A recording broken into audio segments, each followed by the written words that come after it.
اعوذ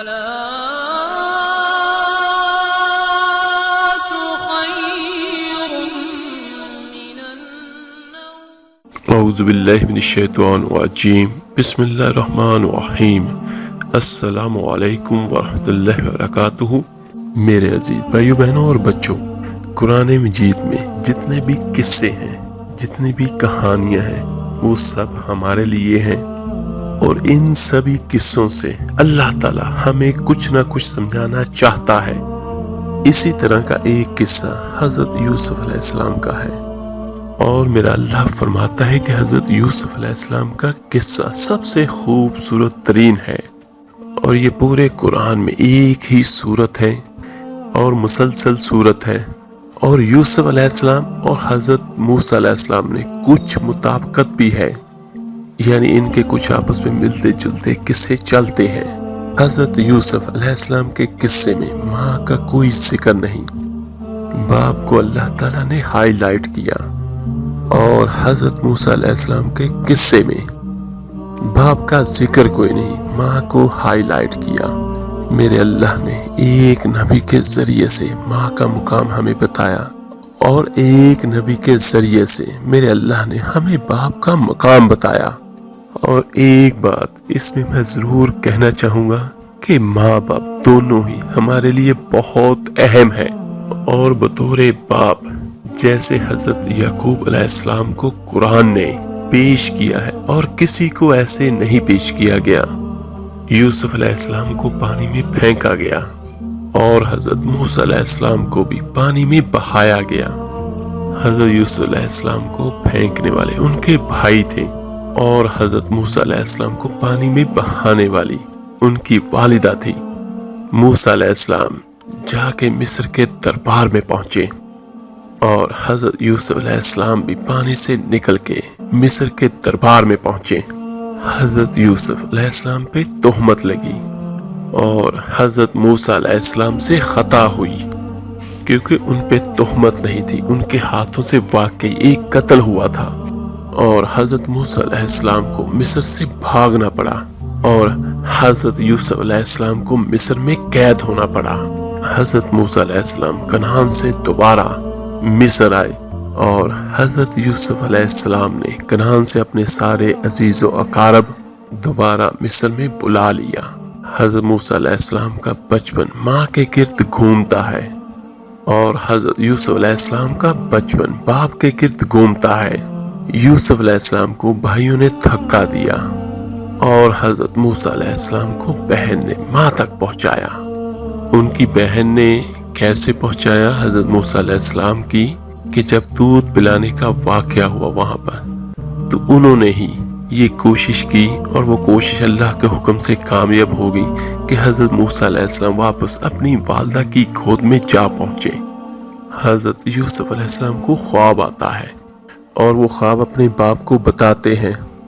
باپ بچے کو اپنے ساتھ اس طرح جوڑے یا مانوس کرے کہ بچہ اپنے دل کا حال باپ کو بتائے یا ماں کو بتائے۔ یہاں سے یہ بھی سبق ملتا ہے کہ ہمیں اپنے بچوں کے ساتھ اس طرح رہنا چاہیے۔ اور ایک بات، جو بہترین رشتہ اللہ تعالیٰ نے ماں باپ کا بچوں کا آپس میں رکھا ہے، اس جیسا مخلص رشتہ اور کہیں بھی نہیں ہے۔ بچوں کے لیے سب سے اچھا دوست ان کی ماں یا ان کا باپ ہوتا ہے۔ اور دوسرا یہ کہ اولاد کو اتنا اعتماد دو۔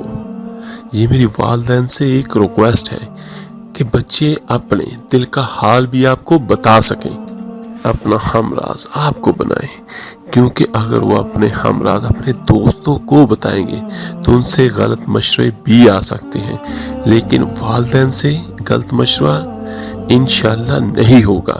تو یوسف علیہ السلام اپنے والد کو بتا رہے ہیں کہ میں نے ایک خواب دیکھا، اور ان کے والد خواب کی تعبیر جاننے والے ہیں، اور وہ فرماتے ہیں کہ بھائیوں کو نہ بتانا، کہ کہیں کوئی چکر نہ چلا دیں تمہارے خلاف۔ اس سے پتہ چلتا ہے کہ ایک حدیث ہے کہ اگر اللہ تعالیٰ تمہیں کچھ دے تو چھپانے کی کوشش کرو، کہ نعمتوں کو دیکھ کر کچھ لوگ محبت کرتے ہیں اور کچھ لوگ حسد کرتے ہیں، اور حسد کی نظر آدمی کو کھا جاتی ہے، اور سیم اسی حدیث کے بارے میں جس طرح میں اپنے اکثر وظائف میں بیان کرتا ہوں کہ جس بندے کو اللہ کی طرف سے وظیفہ کرتا ہے تو جو بھی عطا ہوتا ہے وہ اللہ کی طرف سے ہوتا ہے، تو جس کو جو بھی چیز ملے تو وہ اس کو چھپا کے رکھے۔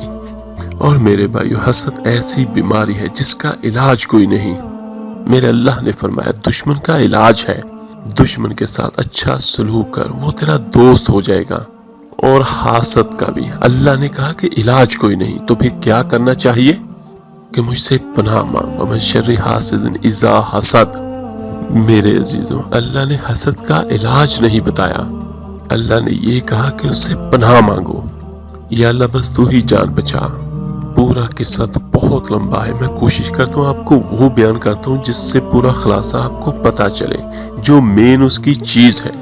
واقعہ تو سب کو معلوم ہے کہ باپ کو دھوکہ دے کر وہ حضرت یوسف علیہ السلام کو لائے اور کنویں میں دھکا دے دیا اور اتنی بے دردی سے مارا پیٹا، اور جب وہ پھینکنے لگے تو ان کا ہاتھ منڈیر پہ پڑ گیا۔ ایک بھائی نے تلوار کا قبضہ مارا اور اتنی زور سے لگا کہ ان کے ہاتھ چھوٹ گئے، اور میرے اللہ نے حضرت جبرائیل علیہ السلام سے فرمایا گرنے سے پہلے ان کو گود میں لے لو۔ تو پانی میں گرنے سے پہلے وہ حضرت جبرائیل علیہ السلام کے پروں پہ تھے اور 3 دن وہاں رہے۔ تو وہ قافلہ گزرا، وہاں کنواں دیکھ کر وہ پانی لینے گئے، ان کے چند بندے۔ جب انہوں نے ڈول نیچے ڈالا تو حضرت یوسف علیہ السلام ڈول میں بیٹھ گئے۔ اور میرے عزیزوں، پوری دنیا کے مردوں کو جو حسن ملا اور عورتوں کو جو حسن اللہ نے دیا، اس کا پورا 1/2 حضرت یوسف علیہ السلام کو ملا۔ سبحان اللہ۔ تو کیا آپ گمان کر سکتے ہیں کہ وہ کیا چیز ہوں گے؟ تقریباً 6.5-7 ارب انسان آج ہے اس دنیا میں، اور ہمارے بعد پتہ نہیں کتنے آئیں گے، اور ہم سے پہلے کتنے گزر چکے ہیں۔ ان سب کے حسن کے اگر 2 حصے کیے جائیں تو ایک حصہ پوری دنیا کو تقسیم کیا گیا اور آدھا حسن کا حصہ حضرت یوسف علیہ السلام کو دیا گیا، تو پھر سوچے کیا چیز ہوں گے۔ اور سبحان اللہ، ایک اور آپ کو بڑی خوبصورت بات بیان کرتا ہوں کہ جنت میں ہر آدمی حضرت یوسف علیہ السلام جیسا ہوگا۔ میرے اللہ نے عورتوں میں سب سے حسین ترین عورت اما حوا کو بنایا۔ اما حوا سب سے حسین ترین عورت تھی۔ ان کا اصلی قد تھا 130 فٹ، اور 130 فٹ کے ہی ابا جان حضرت آدم علیہ السلام۔ اور یہی قد و قامت ہمارا اللہ ہمیں جنت میں واپس لوٹائے گا، 130 فٹ کا ٹال ہوگا۔ اور جب وہ ڈول سے باہر نکلے اور قافلے والوں نے دیکھا تو وہ حیرت زدہ رہ گئے کہ یہ کیا چیز ہے، کیا حسن ہے۔ اور ابھی امتحان چل رہا ہے۔ عین اسی وقت بھائی پہنچ گئے ان کو چیک کرنے کے لیے کہ کیا حال ہے۔ تو ان کو کہنے لگے یہ تو ہمارا بھاگا ہوا غلام ہے، یہ تمہیں کہاں سے مل گیا؟ تو وہ کہنے لگے کہ ہم تو اسے بیچنے لگے، جاؤ لے جاؤ۔ تو پھر وہ مصر کے بازاروں میں پہنچے اور مصر کے گورنر نے اسے خریدا۔ اور جب حضرت یوسف علیہ السلام جوانی میں آئے اور حسن سورج کی طرح چمکا تو عزیز مصر کی بیگم فتنے میں پڑ گئی۔ اور پھر وہ واقعہ جب وہ بند کمروں میں تھے اور ان پہ تالے لگے ہوئے اور پہرے لگے ہوئے، اور اس وقت حضرت یوسف علیہ السلام نے دیکھا کہ میں کہیں بھی نہیں بھاگ سکتا، لیکن دروازے تک تو وہ بھاگ سکتے تھے۔ تو پھر دیکھیں ان کا یقین، ان کا اعتماد اللہ کی ذات پر کہ وہ دروازے تک گئے، اور یہ بھی ان کے دل میں ہے کہ میں دروازے تک تو جا سکتا ہوں، آگے میرے اللہ تمہارا کام ہے۔ تو جیسے ہی وہ دروازے کے قریب گئے، تالا ٹوٹا اور دروازہ کھل گیا، اور ایسے ہر دروازے تک وہ جاتے رہے اور تالا ٹوٹتا رہا اور دروازہ خود ہی اللہ کے حکم سے کھلتا رہا۔ ایسے ہی کہ وہ بھاگتے بھاگتے بڑے دروازے تک پہنچ گئے، اور زلیخا کا ہاتھ پیچھے سے حضرت یوسف علیہ السلام کے کرتے پر پڑا اور ان کا کرتا پیچھے سے پھٹ گیا، اور اوپر سے اس کا خاوند آ گیا۔ تو اس نے اسی وقت پینترا بدلا، اس کی چلاکی دیکھیں، اور کہنے لگی کیا سزا ہے اس کی جو تیرے گھر والے کے ساتھ برائی کا ارادہ کرے، سوائے اس کے کہ اس کو قید کیا جائے یا کوڑے مارے جائیں۔ قتل نہیں کہا کیونکہ اس کا ارادہ بھی یہ نہیں تھا کہ قتل ہو۔ حضرت یوسف علیہ السلام وہ تو ابھی اپنی خواہش کو پورا کرنا چاہتی تھی، اس کا نشہ نہیں اترا۔ تو وہاں پہ حضرت یوسف علیہ السلام نے کہا میں نے کچھ نہیں کیا، اسی نے مجھے بہکایا ہے۔ تو وہاں پہ ایک بچے نے گواہی دی، کرتا دیکھ لو، کیا خوبصورت قرآن نے نقشہ بیان کیا ہے۔ یہ واحد ہستی ہے حضرت یوسف علیہ السلام، جن کا باپ نبی، جن کا داتا نبی، جن کا پرداتا نبی، جو خود بھی نبی۔ میرے آقا کریم سے پوچھا گیا سب سے عزت دار کون ہے؟ تو میرے آقا کریم نے فرمایا حضرت یوسف علیہ السلام، کہ جو خود بھی نبی، ان کے باپ بھی نبی، ان کے داتا بھی نبی، ان کے پرداتا بھی نبی۔ تو میرے اللہ نے اسی کے حساب سے ان کا امتحان لیا جس سطح پہ وہ تھے۔ وہ ساری رسیاں تڑوا کے بھاگے اور عزیز مصر سامنے، تو اس نے پینترا بدلا، زلیخا نے، اس کو قید کرو، اس نے یہ کیا، اس نے وہ کیا۔ جب دیکھا گیا کہ یوسف علیہ السلام تو ٹھیک تھے لیکن بدنامی ہو گئی، تو پھر عزیز مصر نے ان کو قید میں ڈلوا دیا۔ اور اس کے بیچ میں یہ واقعہ ہے، زلیخا عورتوں کے تانے کہ اگر تم ملکہ ہو کر، شہزادی ہو کر کہ ایک غلام پہ لٹو ہوگی، تجھے شرم نہ آئی، اپنی عزت کو نہ دیکھا، اپنے مرتبے کو نہ دیکھا۔ تو پھر وہ کہنے لگی کہ میں تمہاری خبر لیتی ہوں۔ تو زلیخا نے ایک دسترخواں بچھایا اور اس پہ پھل بھی رکھوائے، اور سبھی عورتوں کے ایک ہاتھ میں پھل اور ایک ہاتھ میں چاقو دیا، اور وہ اپنے چاقو سے پھل کاٹ رہی ہیں۔ اور اس نے حکم دیا یوسف باہر آؤ، پردہ ہٹا۔ یوسف علیہ السلام باہر آئے تو ان عورتوں کے پھل کاٹنے کے بجائے ان کے ہاتھ کٹنے لگے، اور آنکھیں ان کی یوں دیکھ رہی، سب کی آنکھیں یوسف پہ لگی ہوئی ہیں، اور جو چھری ہاتھ میں ہے وہ پھل کی بجائے وہ ان کی انگلیوں کو کاٹ رہی ہیں، اور ان سے خون گر رہا ہے، اور انہیں کوئی خبر نہیں کہ اتنا حسن اللہ نے دیا حضرت یوسف علیہ السلام کو۔ اور وہ کہنے لگی یہ انسان نہیں، کوئی دیوتا ہے، اور ان کو یہ احساس ہی نہیں ہوا کہ ہمارے ہاتھ کٹ رہے ہیں، یہاں پھل کٹ رہے ہیں۔ اور پھر زلیخا کہنے لگی کہ دیکھ لیا تم سبھی نے کہ یہ وہ ہے جس کی وجہ سے تمہارے ہاتھ کٹ گئے اور تمہیں پتہ نہیں چلا، یہ ہے وہ جس نے مجھے پاگل کر دیا۔ اور کہنے لگی یا یہ میری بات مانے گا یا ذلیل ہوگا اور قید میں جائے گا۔ اور یوسف علیہ السلام جیل میں چلے گئے، اور اللہ تعالیٰ نے ایک خواب کے ذریعے سے باہر نکالا۔ میں تھوڑا سا مختصر کر رہا ہوں۔ اور عزیز مصر نے آپ کو گورنر بنایا، وزیر خزانہ بنایا۔ حضرت یوسف علیہ السلام اپنے چہرے پر نقاب ڈالے رکھتے تھے کہ کوئی ان کی وجہ سے فتنے میں نہ پڑ جائے۔ تو جب ان کے بھائی آئے تو نہ انہوں نے پہچانا، اور نہ انہیں یہ خیال آیا کہ ان کے بھائی بیٹھے ہوئے ہیں۔ ان کے بھائیوں نے تو انہیں غلام بنا کر بیچ دیا تھا۔ اور جب وہ دوسری مرتبہ غلہ لینے آئے تو آپ نے کہا کہ اپنے چھوٹے بھائی کو بھی لے کر آؤ اور غلہ لے جاؤ۔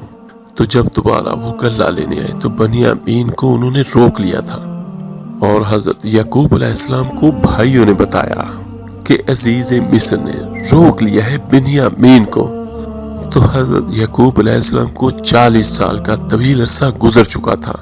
روتے ہوئے حضرت یعقوب علیہ السلام بطور باپ کیسے ہائی لائٹ ہوئے جب وہ ان کے بھائی کرتا لے کر آئے کہ جن پہ خون لگا ہوا لیکن کرتا پھٹا نہیں ہوا۔ تو انہوں نے کہا کہ بھیڑیا بہت سیانا ہے کہ اس نے قمیض اٹھا کر میرے بیٹے کو کھا لیا بھیڑیے نے، کہ کرتا کہیں سے پھٹا نہیں اور یوسف کھایا گیا۔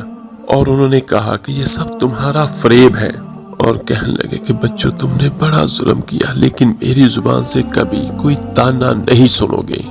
اور انہوں نے صبر کیا اور اتنی نافرمان اولاد کو گلے سے لگا کر رکھا۔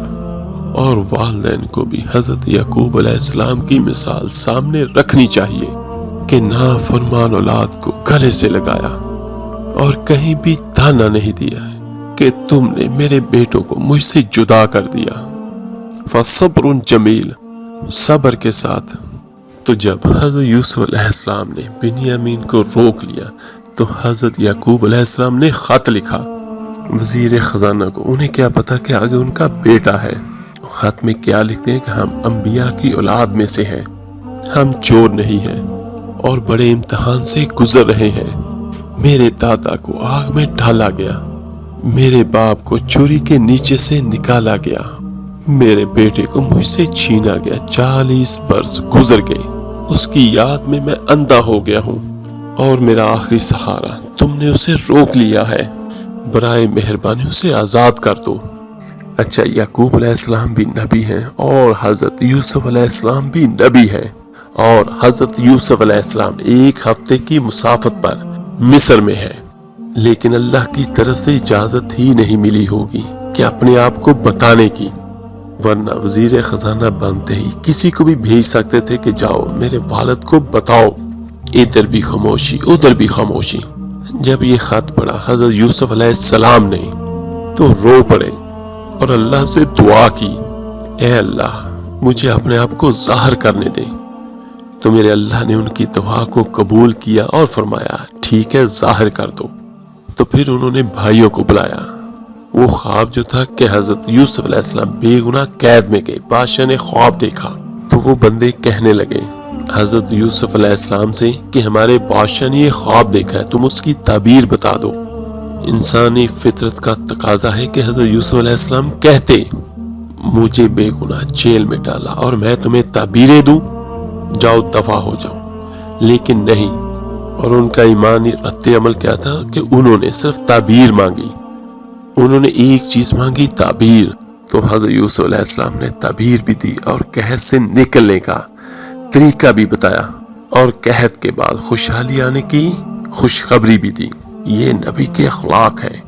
اور دوبارہ جب ان کے بھائی آ گئے، جب اجازت ہو چکی ہے کہ ظاہر کر دو، تو آپ نقاب میں ہیں، ان کے بھائی آ چکے ہیں۔ تو حضرت یوسف علیہ السلام نے اپنا نقاب ہٹایا، جو کچھ بھائیوں نے کیا تھا، اور اخلاق یوسف دیکھیں کہ انہوں نے کیا کہا اپنے بھائیوں سے، اور کیا فرمایا کہ تم بے خبر تھے، اور بے خبری میں یوسف اور اس کے بھائی کے ساتھ کچھ نادانی میں ہو گیا، اور وہ بھی تم نے جان بوجھ کے نہیں کیا۔ اتنا بڑا ظرف، اور اس کے بعد جو بھائیوں کا رد عمل ہوا، اور ان کے بھائی کہنے لگے آپ کہیں آپ یوسف ہیں؟ شک اور یقین اور خوف، اس طرح انہوں نے کہا۔ سورہ یوسف کا نہیں، پورے قرآن کا خلاصہ سنیں میرے عزیز بھائیو بہنوں اور بچوں۔ جو صبر اور تقوی سے کام لیتا ہے اللہ اسے کبھی ضائع نہیں کرتا۔ سارے قرآن کی تعلیمات ایک جملہ، جو تقوی اور صبر کا دامن تھام لیتا ہے وہ کبھی ضائع نہیں ہوتا۔ تقوی میں اشارہ تھا زلیخا کے قصے کا کہ تقوی پہ اس سے بڑا وار کوئی نہیں ہو سکتا، تو اس کو سہ کر سلامت رہے، اور زلیخا کی طرف اشارہ کیا لفظ تقوی کے ذریعے کہ مجھ پہ ایک امتحان گزرا ہے، اور میرے اللہ نے اس میں مجھے سرخ رو کیا، اور بے شک اللہ کی قسم اللہ ہی بچاتا ہے۔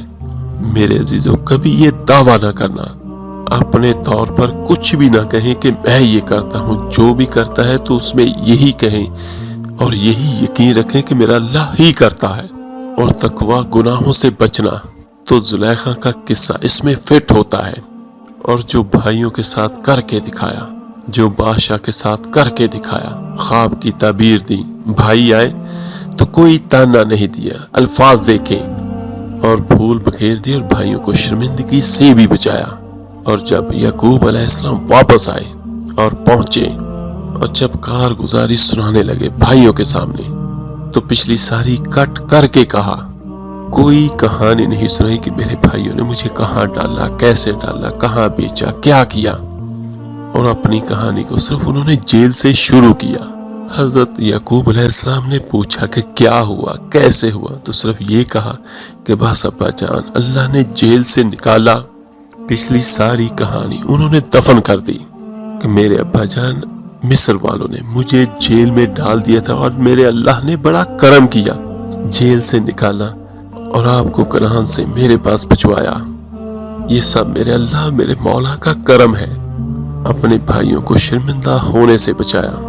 میرے عزیز بھائیو بہنوں اور بچوں، اس واقعے میں یہ سبق ملتا ہے، ایک تو بدکاری سے بچیں، جیسے بھی ہو، جس طرح بھی ہو۔ بے حیائی اللہ کو سخت ناپسند ہے، اور بدکاری ایک ایسا عمل ہے جو بندے کو اللہ کی رحمت سے محروم کر دیتا ہے۔ حضرت یوسف علیہ السلام اور زلیخا کا واقعہ آج کل کی نوجوان امت کے لیے ایک سبق آموز واقعہ ہے۔ اللہ تعالیٰ سے دعا ہے اللہ تعالیٰ آپ کو مجھے ہم سب کو صراط مستقیم پر چلنے کی توفیق عطا فرمائے، آمین ثم آمین۔ اس ویڈیو کو سبسکرائب، لائک اور شیئر ضرور کیجیے گا صدقہ جاریہ سمجھ کر۔ تو ملتے ہیں جلدی انشاءاللہ تعالیٰ ایک نئے وظیفے عمل کے ساتھ۔ اپنا بہت بہت خیال رکھیے گا۔ اللہ حافظ۔